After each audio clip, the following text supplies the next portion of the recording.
Learners, आ गए आप लोग। अगर आ ही गए हो तो सब्सक्राइब भी कर दो, क्योंकि यहाँ आपको मिलता है सबसे इजी तरीका आपकी किताब की हर एक परेशानी का। आज से हम एक न्यू चैप्टर स्टार्ट कर रहे हैं जिसका नेम है पॉलिनोमियल्स, जो कि आपकी एनसीईआरटी बुक का चैप्टर नंबर 2 है। अब हम पॉलिनोमियल समझने से पहले उससे जुड़े कुछ और टॉपिक्स पढ़ेंगे जिससे हमें पॉलिनोमियल समझने में हेल्प मिलेगी। तो सबसे पहला जो टॉपिक है वो है न्यूमेरिक एक्सप्रेशन। न्यूमेरिक एक्सप्रेशन दो वर्ड से बना है, न्यूमेरिक प्लस एक्सप्रेशन से बना है। न्यूमेरिक का मतलब क्या हुआ? नंबर्स, और एक्सप्रेशन का मतलब होता है the way of representation, way of representation. उसके बाद आता है कि न्यूमेरिक एक्सप्रेशन किन चीजों का कॉम्बिनेशन होता है। तो हम देखते हैं कि वो नंबर्स प्लस ऑपरेशंस का कॉम्बिनेशन होता है। नंबर्स हो गए any real numbers. Real numbers के बारे में आपने अच्छे से प्रीवियस वीडियोस में पढ़ लिया है। अगर आपने अभी तक वो वीडियोस नहीं देखी है तो ऊपर आई बटन पर क्लिक करके वीडियोस देखिए। अब बात करते हैं ऑपरेशंस की। ऑपरेशंस मैथ में मेडिकल टर्म वाला ऑपरेशन नहीं होता है, जबकि इसमें ऑपरेशन होते हैं जैसे कि addition, subtraction, multiplication and division. जब हम नंबर्स को ऑपरेशंस के साथ ऐड करते हैं, सब्ट्रैक्ट करते हैं, मल्टीप्लाई करते हैं या डिवाइड करते हैं, तो उससे मिल करके जो भी एक्सप्रेशन बनता है या जो भी इक्वेशन बनती है वो क्या कहलाता है? हमारा न्यूमेरिक एक्सप्रेशन।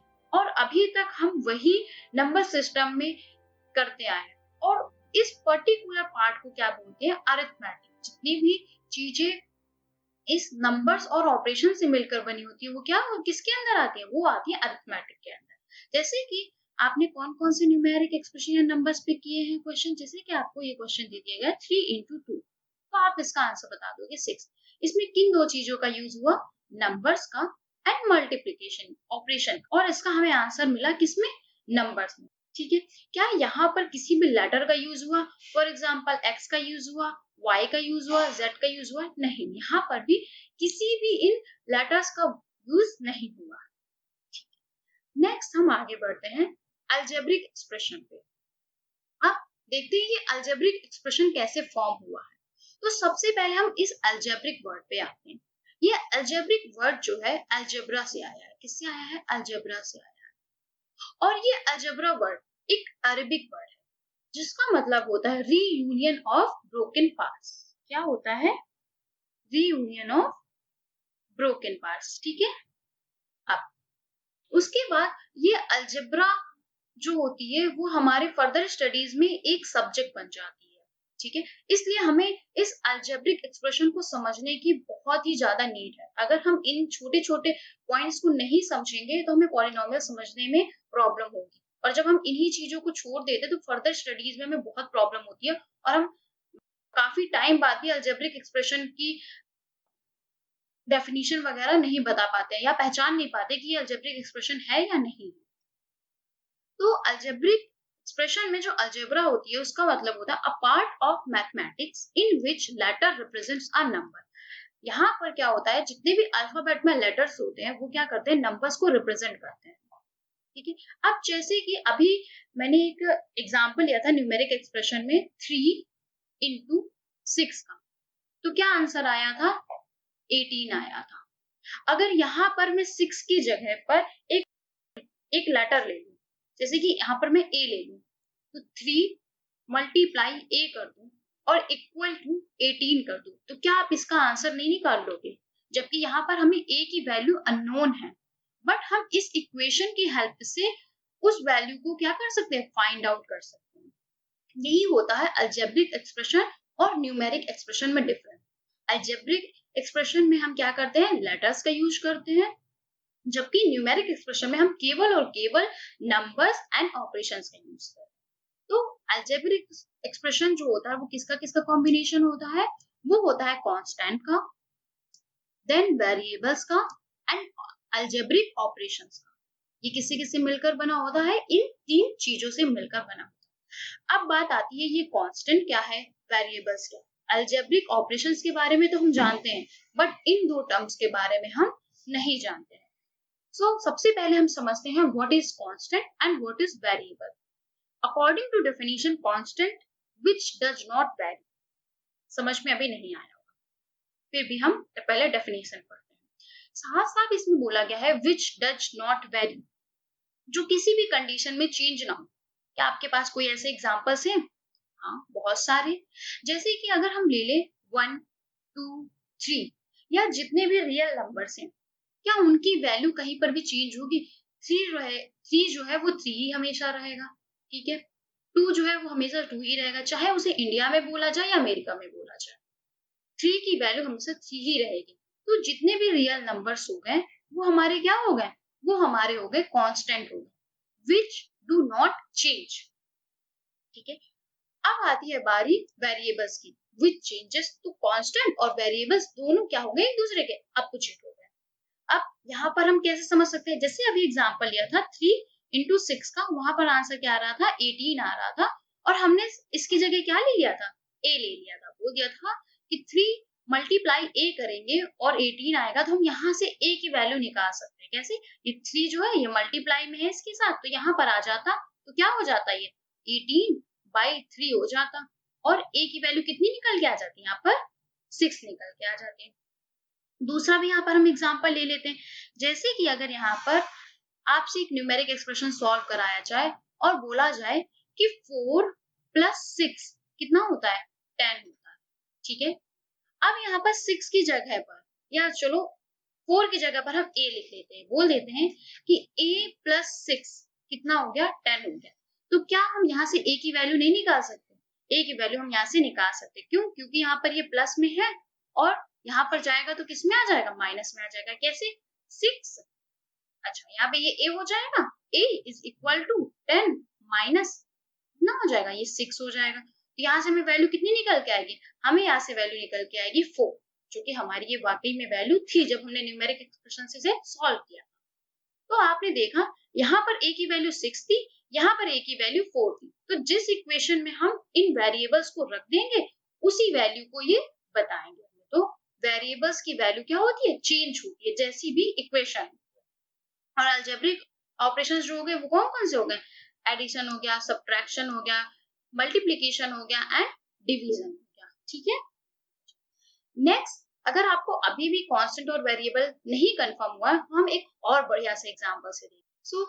ये आपका घर है और ये आपका स्कूल है। आपके घर से आपके स्कूल की डिस्टेंस कितनी है? सपोज हमने मानी 2 किलोमीटर है। इस डिस्टेंस को जब आप डेली कवर करते हो, जब आप पैदल जाते हो, तो कितना टाइम लगता है? 20 मिनट लगता है। लेकिन एक दिन क्या हुआ कि आपने अपने एक फ्रेंड की साइकिल ले ली। चलो, फ्रेंड की साइकिल नहीं मिलेगी, तो अपने भाई या बहन की साइकिल ले ली, बड़े भाई या बहन की। अब आपने उस दिन इस डिस्टेंस को कवर किया, तो साइकिल से जब आपने इस डिस्टेंस को कवर किया, तो आपको कितना टाइम लगा? 10 मिनट लगा। फिर क्या हुआ? एक दिन आप बहुत लेट सोकर उठे और आपको स्कूल तो टाइम पे पहुंचना था। तो उस दिन क्या था कि उस दिन आपके पापा ने आपको स्कूल छोड़ दिया। तो उस दिन आपको कितना टाइम लगा? 5 मिनट। आप 5 मिनट में ही स्कूल पहुंच गए। अब आपने देखा कि ये जो डिस्टेंस थी, ये जो आपके घर से लेकर आपके स्कूल की डिस्टेंस थी, क्या वो चेंज हुई? नहीं चेंज हुई। हर एक कंडीशन में ये जो घर से स्कूल की डिस्टेंस थी, वो क्या थी? सेम थी, वो कांस्टेंट थी, वो चेंज नहीं हो रही थी। और यहीं पर अगर आप टाइम देखो, तो जब आप ऑन फुट थे, पैदल जब जा रहे थे, तब आपको 20 मिनट लग रहा था। साइकिल से जा रहे थे, तब आपको 10 मिनट लगा। जब आप कार से गए, तब आपको 5 मिनट का, ठीक है। कार या बाइक से गए, तब आपको 5 मिनट का टाइम। अब आपने देखा कि यही जो टाइम है, वो क्या हो रहा है? चेंज होता जा रहा है, ठीक है। तो जो हमारी डिस्टेंस हो गई, वो यहाँ पर क्या हो गई? कांस्टेंट हो गई। और हमारी ये जो टाइम है, वो क्या हो गया? वो वेरिएबल हो गया, ठीक है। अब आप ये सोच रहे होंगे कि हम उतनी देर से कांस्टेंट और वेरिएबल क्यों समझ रहे हैं, तो इसका भी जवाब है क्या? देखते हैं कि जो अलजेब्रिक एक्सप्रेशन होता है, वो किससे मिलकर बना होता है या उसकी बेसिक डेफिनेशन क्या होती है, वो ये होती है कि वो कांस्टेंट, अभी बताया था कि कांस्टेंट और वेरिएबल से मिलकर बना होता है। तो इसका जो फॉर्म होता है, जो रिप्रेजेंटेशन का फॉर्म होता है, वो कैसा होता है? कांस्टेंट मल्टीप्लाई बाय वेरिएबल, और वेरिएबल की पावर एक रियल। अब यहीं पर बात आई, रियल नंबर्स के बारे में आपने तो पढ़ लिया है ना? और इसीलिए यहाँ पर ये कांस्टेंट का यूज हुआ है और वेरिएबल का यूज हुआ है।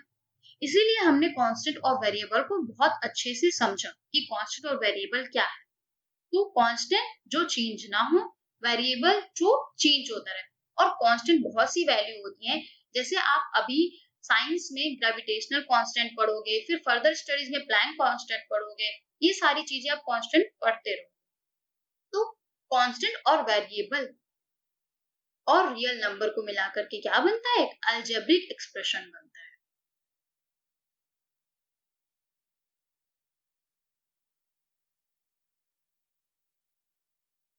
अब ये दिखता कैसा है? कांस्टेंट हमने क्या बताया, जो चेंज ना हो, तो हम कोई भी नंबर जो है कांस्टेंट में ले सकते हैं, जैसे कि हमने यहाँ पर ले लिया 5। उसके बाद वेरिएबल, यूजुअली जो वेरिएबल्स होते हैं हम x, y और z ही कंसीडर करते हैं, ज्यादातर हम इन्हीं का यूज करते हैं, इसलिए हम क्या ले लेते हैं यहाँ पर x का यूज करते हैं। तो 5 मल्टीप्लाई x, ठीक है। अब इसकी पावर हमें करनी है, x की पावर, कोई भी रियल नंबर हमने ले लिया, सपोज 2 ले लिया, तो हमने देखा ये 5 यहाँ पर कांस्टेंट हो गया, x यहाँ पर वेरिएबल हो गया और 2 यहाँ पर रियल नंबर। तो रियल नंबर की 2 हुआ, तो ये क्या हो गया? ये एक अलजेब्रिक एक्सप्रेशन का एग्जाम्पल हो गया। इसी तरीके से हम बहुत सारे एग्जाम्पल्स लिख सकते हैं। अच्छा, अब ये बात हो गई कि कांस्टेंट और वेरिएबल से मिलकर के क्या बनता है? एक अलजेब्रिक एक्सप्रेशन बनता है। अगर मैं यहाँ पर एक नंबर लिख दूं 2 और बोलूं क्या ये अलजेब्रिक एक्सप्रेशन है, तो अभी आपके दिमाग में आएगा कि ये जो डेफिनेशन थी उसको तो फॉलो नहीं कर रहा या उसको वेरीफाई नहीं कर रहा, तो ये कैसे अलजेब्रिक एक्सप्रेशन होगा? लेकिन अगर हम इसको ध्यान से देखें तो हमें समझ में आएगा कि ये कंडीशन को फॉलो कर रहा है। कैसे? क्या हम इसके आगे इसको मल्टीप्लाई x की पावर 0 नहीं कर सकते? क्योंकि आपने नंबर सिस्टम में एक फॉर्मूला पढ़ा था कि एनी नंबर, कुछ भी, किसी की भी पावर, नंबर से मतलब नहीं है, हम लेटर्स ले सकते हैं, कोई वर्ड भी ले लिया, कुछ भी ले लिया, उसकी पावर अगर हम 0 कर दे, किसी की भी पावर अगर हम 0 कर दे, तो उसकी वैल्यू क्या होती है? 1 होती है। और x से क्या है, यहाँ पर किसी ना किसी की वैल्यू तो होगी, यहाँ पर हम 1 रख दे, 2 रख दे, 3 रख दे, कुछ भी रख दे, ठीक है। लेकिन उसकी पावर अगर हम 0 करेंगे, हमेशा उसकी वैल्यू क्या आएगी? 1 आएगी। और 2 को जब हम 1 से मल्टीप्लाई करेंगे या किसी भी नंबर से मल्टीप्लाई करेंगे, तो क्या आंसर हमें मिलेगा? हमेशा और हमेशा वही नंबर मिलेगा। तो आपने देखा कि जो रियल नंबर है वो भी क्या है? वो भी एक अलजेब्रिक एक्सप्रेशन है। तो क्या हम ये, जब ये इंडिविजुअल इंडिविजुअल अलजेब्रिक एक्सप्रेशन है, तो क्या दिमाग में ये क्वेश्चन नहीं उठ सकता क्या हम इन दोनों को ऐड करके अलजेब्रिक एक्सप्रेशन नहीं बना सकते? हाँ, जरूर बना सकते हैं। जब ये इंडिविजुअल अलजेब्रिक एक्सप्रेशन है तो हम इनको ऐड करके भी अलजेब्रिक एक्सप्रेशन बना सकते हैं। कैसे? इन्हीं दोनों को आपस में ऐड कर दो, 5x² + 2, ये इंडिविजुअल अलजेब्रिक एक्सप्रेशन है ये पार्ट, और ये पार्ट भी इंडिविजुअली अलजेब्रिक एक्सप्रेशन है। तो इससे हमें क्या पता चला कि अलजेब्रिक एक्सप्रेशन को अलजेब्रिक एक्सप्रेशन से ऐड करने पर हमें हमेशा और हमेशा हर एक कंडीशन में एक अलजेब्रिक एक्सप्रेशन ही मिलता है। अब हमने इसे ऐड किया, क्या हम इसे माइनस नहीं कर सकते? क्या हम इसे सब्ट्रैक्ट नहीं कर सकते? कर सकते हैं। कैसे? 5x² -2 कर दिया हमने। क्या ये अब अलजेब्रिक एक्सप्रेशन नहीं रहा? जरूर रहा। कैसे? है ना? क्योंकि ये भी इंडिविजुअली अलजेब्रिक एक्सप्रेशन है और ये भी, और ये कंडीशन को पूरी तरीके से वेरीफाई कर रहा है। तो क्या हुआ कि अलजेब्रिक एक्सप्रेशन को अलजेब्रिक एक्सप्रेशन से सब्ट्रैक्ट करने पर भी हमें हमेशा और हमेशा एक अलजेब्रिक एक्सप्रेशन ही मिलता है।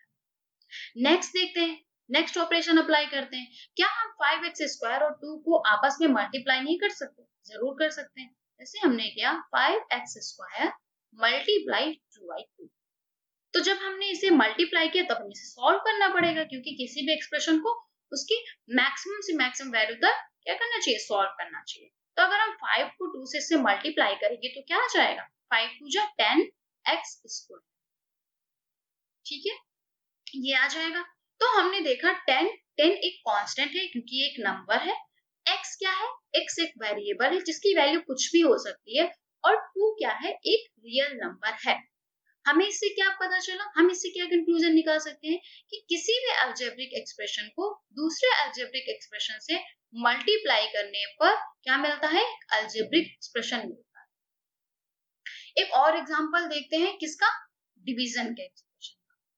जब हम डिवीजन अप्लाई करते हैं इसी नंबर पे 5x² डिवाइड बाई 2, तो ये आ गया नंबर। तो इसको हम कैसे लिख सकते हैं, 5/2 x² लिख सकते हैं कि नहीं लिख सकते, क्या इस नंबर पर कोई फर्क पड़ेगा, नहीं पड़ेगा। ये फर्स्ट हो गया, ये सेकंड हो गया, ये थर्ड और ये फोर्थ ऑपरेशन। ठीक है, तो 5/2 अपने आप में एक कांस्टेंट है कि नहीं, क्योंकि ये एक रियल नंबर है, क्योंकि कांस्टेंट सारे रियल नंबर्स हो सकते हैं, है ना। तो ये एक रियल नंबर हो गया और ये x वेरिएबल हो गया और इसकी पावर कुछ एक रियल नंबर है। तो हमें इससे क्या पता चला कि अलजेब्रिक एक्सप्रेशन को अलजेब्रिक एक्सप्रेशन से डिवाइड करने पर क्या मिलता है, एक अलजेब्रिक एक्सप्रेशन मिलता है। तो ये बात अब आपको कंफर्म हो गई होगी, क्लियर हो गई होगी कि अलजेब्रिक एक्सप्रेशन को अलजेब्रिक एक्सप्रेशन से ऐड, सब्ट्रैक्ट, मल्टीप्लाई और डिवाइड करने पर हमेशा और हमेशा एक अलजेब्रिक एक्सप्रेशन ही मिलता है। नेक्स्ट हम टॉपिक पर मूव करते हैं, क्या है, पॉलिनोमियल। पॉलिनोमियल हमारा मेन टॉपिक। पॉलिनोमियल्स, अब हम इसको भी वर्ड बाय वर्ड क्या करते हैं, डिफरेंशिएट करते हैं कि इसका मतलब क्या हुआ। पॉली जो वर्ड है ये एक क्या वर्ड है, ग्रीक वर्ड है, ग्रीक वर्ड है जिसका मतलब होता है मैनी। अब मैनी का एग्जांपल देख लो, ये हो गया मैनी का एग्जांपल। आया या नहीं आया, आया, ढेर सारी स्ट्रॉबेरीज आ गई। और नोमियल्स का मतलब क्या होता है, टर्म्स होता है। जब मैनी टर्म्स आपस में ऐड हो जाते हैं तो क्या बनाते हैं, एक पॉलिनोमियल बनाते हैं। ठीक है, जैसे हमने अलजेब्रिक एक्सप्रेशन को एक फॉर्म में लिखा था वैसे ही हम पॉलिनोमियल को एक फॉर्म में लिख सकते हैं। लेकिन उससे पहले हम ये देखते हैं कि पॉलिनोमियल किन किन चीजों का कॉम्बिनेशन होता है। तो polynomial constant, variables and algebraic operations का क्या होता है, कॉम्बिनेशन होता है। कांस्टेंट आपको पता चल ही गया, which does not very, and variables which changes. Algebraic operations में भी आपको पता है कि एडिशन होता है, सब्ट्रैक्शन होता है, मल्टीप्लिकेशन होता है और होता है डिवाइडेशन। बट यहाँ पर एक बात है, क्या, कि पॉलिनोमियल जो है वो डिवीजन के रूल को फॉलो नहीं करता है। ये अभी आपको बात समझ में नहीं आएगी, अभी हम कुछ और चीजें पढ़ते हैं जिसके बाद इस टॉपिक पर हम फिर से आएंगे, फिर आपको ऑटोमेटिकली समझ में आ जाएगा कि इस रूल को ये क्यों फॉलो नहीं करता।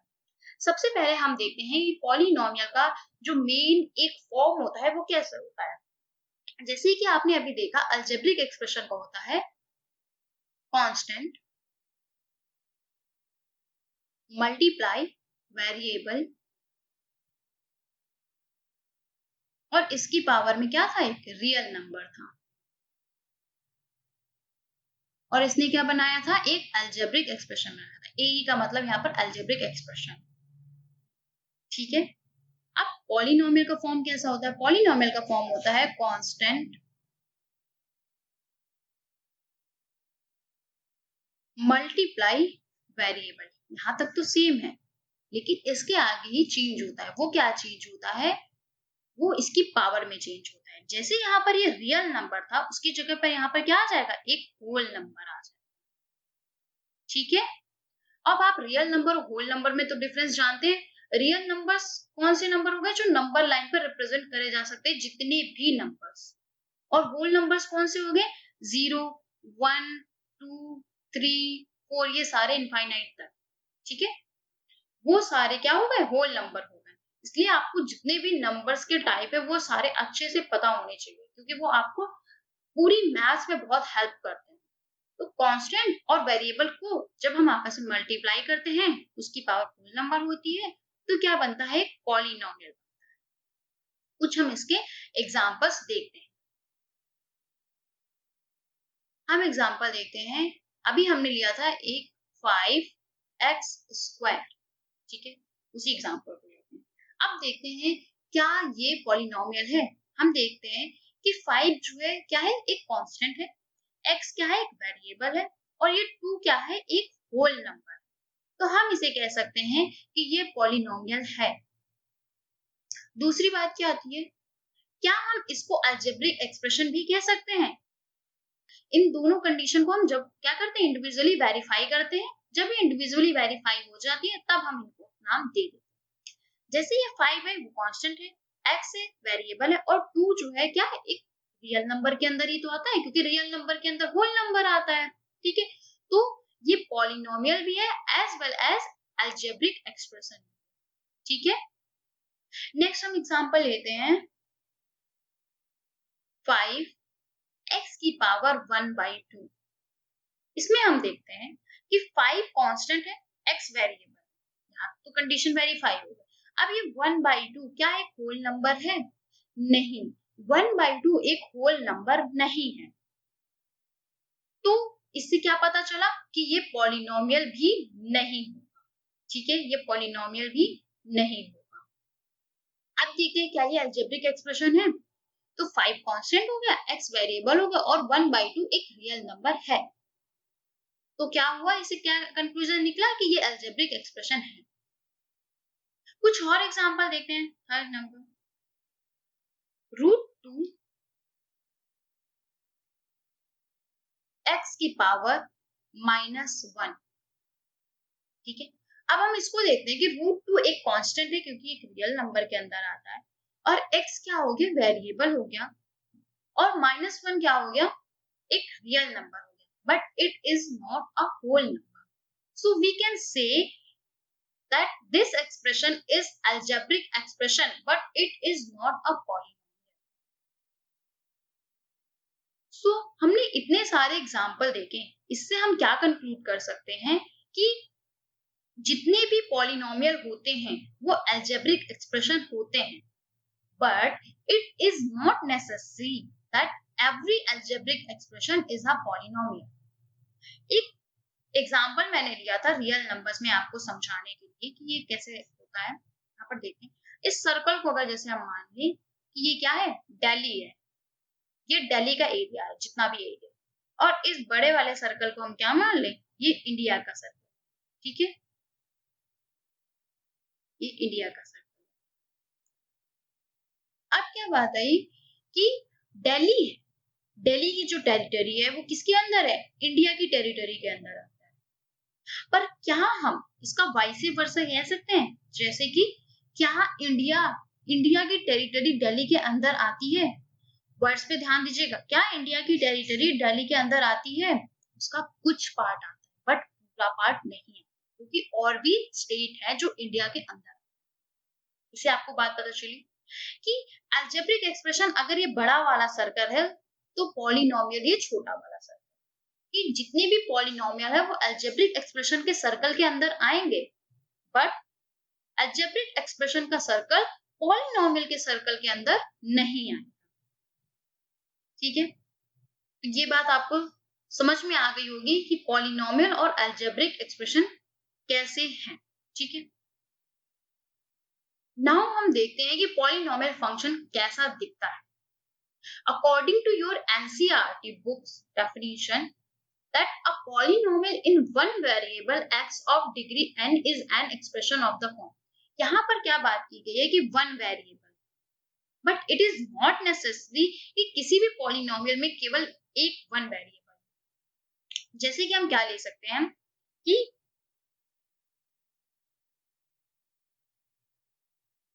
x square plus y square plus z square plus 2xy, ये भी क्या है? एक पॉलिनोमियल है।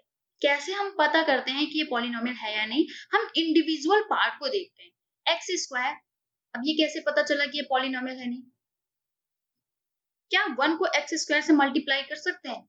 कर सकते हैं। क्या 1 को y स्क्वायर से मल्टीप्लाई कर सकते हैं? कर सकते हैं। क्या z स्क्वायर को 1 से मल्टीप्लाई कर सकते हैं? कर सकते हैं। इससे हमें क्या पता चला कि 1 क्या है? एक कांस्टेंट है, x एक वेरिएबल है और इसकी पावर में एक रियल नंबर है। जिससे ये कंफर्म हो गया कि x स्क्वायर वाला पार्ट क्या है? वो पॉलिनोमियल है। सेकेंड पार्ट पे हम देखते हैं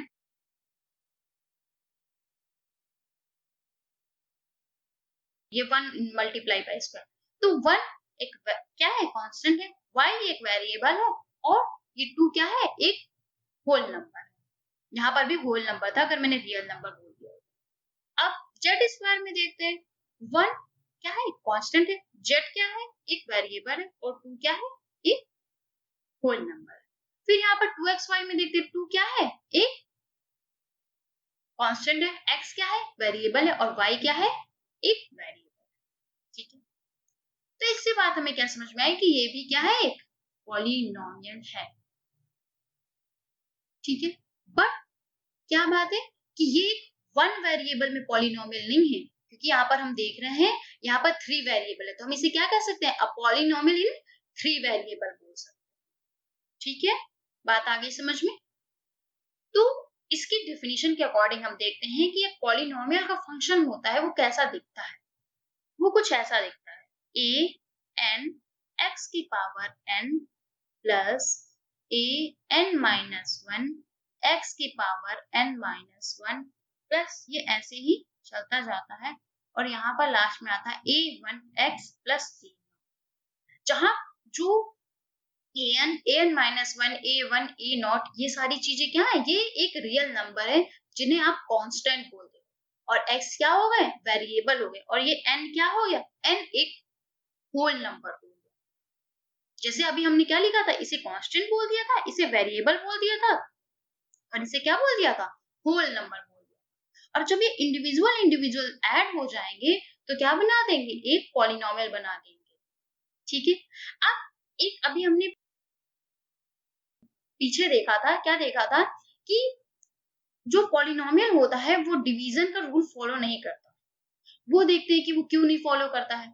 अगर यहाँ पर लिख दिया जाए 2 अपॉन x, 2 अपॉन x लिख दिया जाए तो क्या हम देखते हैं कि ये जो x है, चलो 2 अपॉन एक्स स्क्वायर लिख देते हैं, पहले इजी से 2 अपॉन एक्स स्क्वायर लिख दिया। तो आपने एक फॉर्मूला पढ़ा था कि 1 अपॉन a की पावर n क्या होता है? a की पावर माइनस n हो जाता है जब वो ऊपर। तो जब इसको हम ऊपर लाएंगे, नोमिनेटर पे लाएंगे तो क्या हो जाएगा? 2 मल्टीप्लाई x की पावर माइनस 2। अब आपने देखा कि यहाँ पर कांस्टेंट तो है, वेरिएबल भी है, बट क्या माइनस 2 एक होल नंबर है? नहीं, माइनस 2 एक होल नंबर नहीं है, जिससे हम कह सकते हैं कि पॉलिनोमियल एडिशन, सब्ट्रैक्शन और मल्टीप्लिकेशन को तो फॉलो करता है, उसके ऑपरेशन को तो फॉलो करता है, बट वो डिवीजन के एक्सप्रेशन को फॉलो नहीं करता है। आ गई आपको बात समझ में? ठीक, नेक्स्ट हम देखते हैं स्टैंडर्ड फॉर्म ऑफ पॉलिनोमियल कि स्टैंडर्ड फॉर्म ऑफ पॉलिनोमियल क्या होती है। ठीक है, अभी आपने देखा कि हमने पॉलिनोमियल्स को एक फॉर्म में लिख रहे थे। कैसे लिख रहे थे? जो भी हम नंबर लिख रहे थे वो ऐसे लिख रहे थे, एक्स स्क्वायर प्लस एक्स, ऐसे लिख रहे थे। तो क्या होता है, इसका पॉलिनोमियल को लिखने का एक क्या होता है? वे होता है। कैसे होता है उसका क्या वे है? It should be written with highest degree first. अब आपको ये जो डिग्री है उसको समझना पड़ेगा, बट ये वीडियो थोड़ी क्या हो जाएगी? लेंदी हो जाएगी, इसलिए हम जो डिग्री वाला पार्ट है वो पार्ट 2 में कंप्लीट करेंगे। ठीक है, यहाँ पर हम पहले देख लेते हैं, इस डिग्री को भी छोड़ते हैं, इसको हम दूसरे टर्म में समझ लेते हैं। कैसे? डिग्री का मतलब हो गया पावर। पावर मतलब हम डिक्रीजिंग ऑर्डर में पावर लिखते हैं। कैसे? जैसे यहाँ पर एक लिख दिया गया कि x की पावर 10 प्लस 5 की पावर 5 x की पावर 12 प्लस 6 x की पावर 15। अब आप देख रहे हो कि यहाँ पर सब क्या लिखा हुआ है? कुछ ऊट पटांग तरीके से लिखा हुआ है। जैसे आप नंबर्स को क्या करते हो? इंक्रीजिंग ऑर्डर में लिखते हो 1 2 3 4, वैसे ही पॉलिनोमियल में क्या होता है, इसका अपोजिट होता है कि हमें क्या करना होता है, डिक्रीजिंग ऑर्डर में लिखना होता है। जैसे कि ये पावर है, पावर्स, ठीक है, तो जिसकी पावर सबसे ज्यादा होगी उसे हम सबसे पहले लिखेंगे। तो यहाँ पर सबसे पहले कौन सा नंबर आएगा, 6x की पावर 15 प्लस 5x की पावर 12, क्योंकि यहाँ पर 15 के बाद छोटा कौन सा नंबर है, 12 है, प्लस x की पावर 10। तो यही इसका स्टैंडर्ड फॉर्म ऑफ पॉलिनोमियल होता है। ठीक है, तो अब आपको algebraic expression, polynomial function, numeric expression अच्छे से समझ में आ गया होगा। ठीक है, अब मैं आपको कुछ एक्सरसाइज दूंगी जिसका आंसर आपको कमेंट में बताना है। अब आपको इन गिवन एक्सप्रेशन के क्या बताने हैं, फॉर्म बताने हैं कि ये पॉलिनोमियल है या अलजेब्रिक एक्सप्रेशन है। नेक्स्ट हम कुछ और टॉपिक पढ़ लेते हैं जिसमें से सबसे मेन पॉइंट क्या है, कोफिशिएंट एंड टर्म। पॉलिनोमियल में हम देखते हैं कि कोफिशिएंट और टर्म क्या-क्या चीजें होती हैं। कोफिशिएंट जो होता है a number used to multiply a variable, and term क्या होता है, each part of product in the some is called term. Definition से आपको समझ में नहीं आए तो इसको समझते हैं। क्या है कि अभी हमने आपको बताया था कांस्टेंट, बेसिकली जो कांस्टेंट होता है वही कोफिशिएंट, क्योंकि आपने देखा हमने एग्जांपल लिया था 5x स्क्वायर का, वहां पर 5 को क्या बताया था, कांस्टेंट बताया। और क्या है इसमें डेफिनेशन में बोला गया, a number used to multiply a variable. यहाँ पर 5 क्या है, एक नंबर है, और x क्या है, एक वेरिएबल। तो यहाँ पर वेरिएबल से मल्टीप्लाई होने वाला कौन सी चीज है, वो क्या है, एक कांस्टेंट। और यही कांस्टेंट जो होता है वो क्या होता है, कोफिशिएंट। फॉर एग्जांपल अगर √2 x की पावर 5 लिख दिया जाए तो यहाँ पर जो कोफिशिएंट होगा वो क्या हो जाएगा, यहाँ पर कोफिशिएंट होगा हमारा √2, कोफिशिएंट इज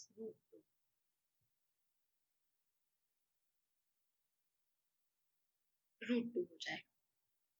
अब अगर यहाँ पर x लिख दिया जाए तो कोफिशिएंट हम कैसे पहचानेंगे, तो हम 1 से इसको मल्टीप्लाई कर सकते हैं। जब हम 1 से मल्टीप्लाई करेंगे तो हमें पता चल जाएगा कि यहाँ पर वेरिएबल से मल्टीप्लाई होने वाला नंबर क्या है, 1 है। तो यहाँ पर कोफिशिएंट क्या हो जाएगा, 1 हो जाएगा। अब सपोज एक इक्वेशन लिखी हुई है 5x प्लस 3, ठीक है, 5x प्लस 3 लिखी हुई। अब यहाँ पर क्या पूछा गया है कि x स्क्वायर का कोफिशिएंट आपको बताना है। x स्क्वायर का क्या बताना है, कोफिशिएंट आपको बताना है। तो एक्स स्क्वायर तो आपको इस इक्वेशन में कहीं पर दिख नहीं रहा है, कि कहीं दिख रहा है, नहीं दिख रहा है ना, तो हम एक्स स्क्वायर को ला सकते हैं। कैसे ला सकते हैं, हम इसको एक्स स्क्वायर और मल्टीप्लाई 0 कर दें, कि अगर हम 0 को किसी भी एक्सप्रेशन में ऐड करेंगे तो क्या उस एक्सप्रेशन का फर्क पड़ेगा, नहीं पड़ेगा। तो जब हम कर सकते हैं ऐसा तो हम इसका कोफिशिएंट भी निकाल सकते हैं। इसका कोफिशिएंट क्या हो जाएगा, यहाँ पर 0 हो जाएगा इसका कोफिशिएंट। तो अब आपको कोफिशिएंट की चीजें समझ में आ गई। ठीक है, हम आगे बढ़ते हैं, टर्म पर आते हैं। Each part of product in the some is called term. अब ये क्या बात हुई, ये बात हुई जैसे हम एक्सप्रेशन लिखा हमने x square plus 3x plus 8, ठीक है, तो यहाँ पर जो इंडिविजुअल पार्ट है एक्स स्क्वायर 3x 8, ये क्या हो गया, टर्म। ठीक है, तो ये यहाँ के इसमें टर्म्स कौन कौन से हुए, इसमें टर्म्स हो गए एक्स स्क्वायर 3x एंड 8, और जब हमने इनको ऐड कर दिया तब क्या मिला हमें, टर्म। नेक्स्ट हम इक्वेशन देखते हैं x square minus 2x plus 1। अब यहाँ पर टर्म क्या हो जाएंगे, यहाँ पर टर्म्स हो जाएंगे एक्स स्क्वायर माइनस 2x। अब आपके दिमाग में बात आएगी कि हमने माइनस 2x क्यों, क्योंकि हम जब भी पॉलिनोमियल को लिखते हैं वो कैसे लिखते हैं, एक्स स्क्वायर प्लस ब्रैकेट में माइनस 2x। क्या इससे इस इक्वेशन पर कोई फर्क पड़ेगा, नहीं पड़ेगा, इसलिए हम इसको ऐसा लिख सकते हैं। तो टर्म्स हम बताएंगे तो क्या हो जाएगा, एक्स स्क्वायर माइनस 2x और प्लस 1, क्योंकि जब हम इनको ऐड करेंगे तो हमें क्या मिलेगा, एक पॉलिनोमियल मिलेगा। ठीक है, तो ये हमारे टर्म्स हो गए। तो आज के लिए बस इतना ही। अब आपको कुछ भी पढ़ा हुआ नहीं भूलेगा, इसलिए वीडियो को भी शेयर करना नहीं भूलना, और अगर आपने अभी तक हमारे चैनल को सब्सक्राइब नहीं किया है तो राइट साइड के कार्ड को क्लिक करें एंड नेक्स्ट वीडियो को देखने के लिए लेफ्ट साइड के कार्ड को क्लिक करें।